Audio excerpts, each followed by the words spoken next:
Welcome back to the next episode in Mr. Brickman's Flipped Classroom.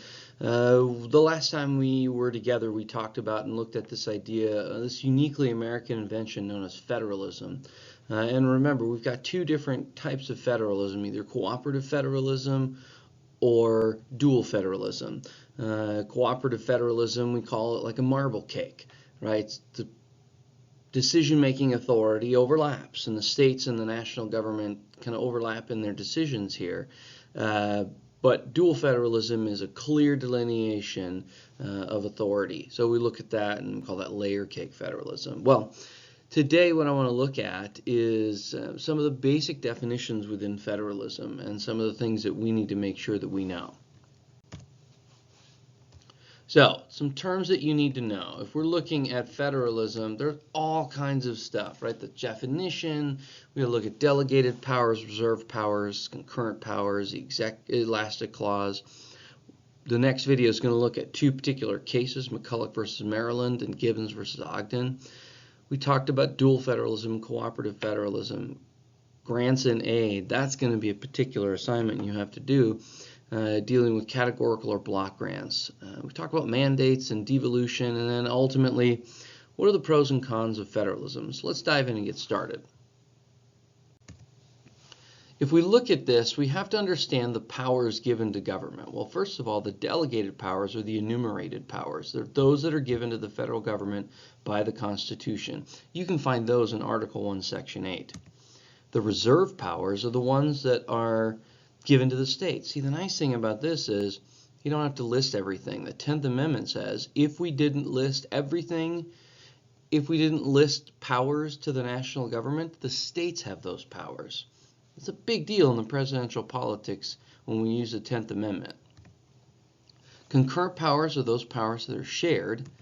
The prohibited powers are the ones that are denied to both. No government can grant titles of nobility. No government can pass ex post facto laws. No government can tax, exports.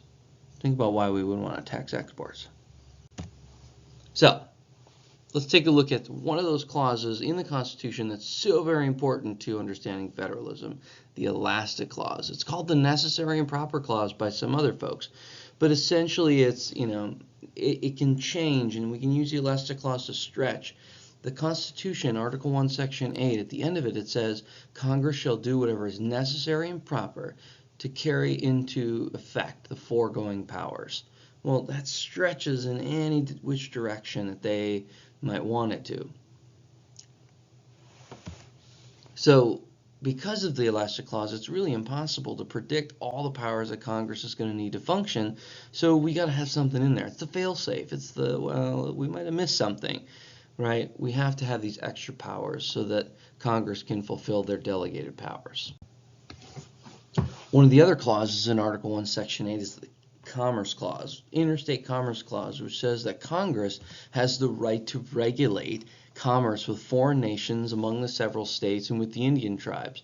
The question becomes, what is commerce, right? Broadly defined, it could mean a whole lot. And because the elastic clause is used with the Commerce Clause, man, this thing gets really, really powerful, right? We call it the buying and selling of goods and services. Well, there's a lot that can happen in that. Does that mean that people that discriminate against other customers in the buying and selling of services can be regulated by the government? Hint, it can, and that's the basis of the Civil Rights Act. Because Congress is given the power to regulate commerce between foreign countries and the U.S., they control business law. Let's talk about fiscal federalism, right? Fiscal federalism involves money. Fiscal involves the government spending money. So how do you get states to do things that they normally wouldn't do? Well, answer, money. Right? What's the answer to any question ever asked in government? Probably money. So those are the things that we need to be thinking about. Fiscal federalism basically says, hey, we'll dangle a carrot out there, and you can either do what we ask you to do or not, but if you don't, we're going to take the money away.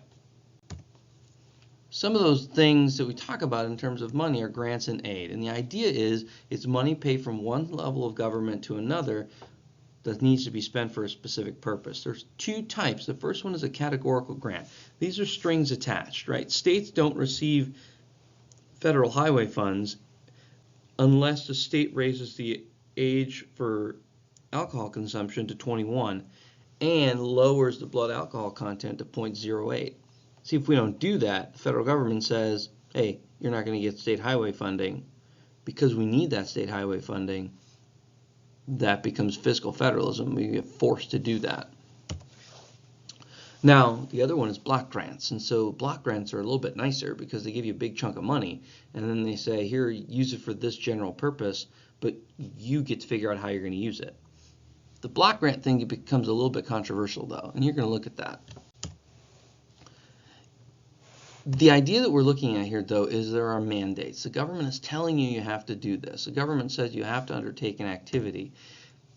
Most apply to the civil rights and the environment. So environmental policies are going to be regulated by the government, and you've got to maintain those or bring those up to par. Civil rights are, again, mandates that say you've got to follow certain requirements of law. States and local governments have to pay the bill of a mandate set by Congress. So sometimes it's funded, but other times it's unfunded. And those unfunded mandates is when it gets a little bit crazy. Give you some examples. In 1986, the Asbestos Emergency Response Act and the Handicapped Children's Protection Act were given to the states. States had to remove asbestos from public buildings. Well, how are they going to do it? Well, you got to figure out how to fund that. Right, the Drug-Free Workplace Acts, the Ocean Dumping Ban Act in 1988, the Clean Air Act in 1990. Give you an example of the Clean Air Act, right? Columbus, Ohio spent 23% of its city budget trying to meet environmental mandates.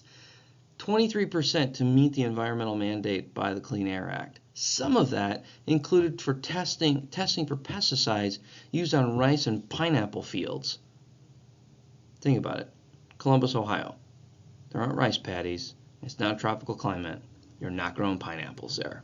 But they got to spend their money on testing for that. That could be a little problematic for people. Right? Or public schools having to use internet filtering devices so that schools can keep their subsidies. Right? Mandates force states into action. So devolution is kind of the opposite of that, right? Devolution is returning the power to the state government. And the idea is saying, federal government, we can't trust you. And we want to save money by actually reducing the size of a bloated federal government. And so the national government says, all right, states, you have this power. And we start giving that power back to the states. So instead of it residing way up top, they send it down the line and give that power to the states again. Give you an example, right? The Personal Responsibility and Work Opportunity Reconciliation Act of 1996. What do we call that? Welfare reform. And it eliminates welfare from the national level and gives it to the states as block grants. States get wide latitude to administer this program, not welfare anymore, but called workfare. They want people to get back to work. Now there's strings attached, and some of those strings, the head of the family has to work or you lose the benefit. The limit is 5 years. If you're an unmarried mother that's under 18, you only receive money if you stay in school and you live with an adult. Immigrants are ineligible for 5 years. Like, there's some requirements that have to be met in this example of devolution. So here's some arguments, right? Federalism is good. The classic arguments is saying, look, it's okay to live under two governments because it's built on compromise and promotes unity. Government duties can be split up. It brings government closer to the people. It allows state government to address these issues that are unique in their area. And it allows states to be the laboratories of democracy. You know, Vermont gives free health care for children, and it works. Maybe we start to bring this up and bubble it up to the top. This is what Obamacare was. Obamacare, or the Affordable Care Act, emerged out of Massachusetts under Mitt Romney. It worked in Massachusetts, and let's bubble it up to the higher levels of government. Oh man, now let's talk about federalism is bad. Living under two governments is bad. It's confusing. We don't know what's going to happen. States can actually impede the progress of the nation if we give states this power. If we share power with the states, they're going to stand in our way. And then some states are more equal than others, and so we have that problem of inequality. And states have a different policy that goes against the national government. Whoa, this becomes controversial and illegal in many cases. And they say it's easier for states to be dominated by interest groups. You want to talk about an interest group? all you got to do is look up ALEC, the American Legislative Exchange Council, and that's an interest group that definitely dominates at the state level. And you want to look at something, look at John Oliver's piece on state legislatures. It's awesome. But those are the things that we need to remember when we look at federalism, that decision between, do we get the federal government to do this job or do we get the states to do this job? That's going to be a key question as we look at the rest of this. See you next time.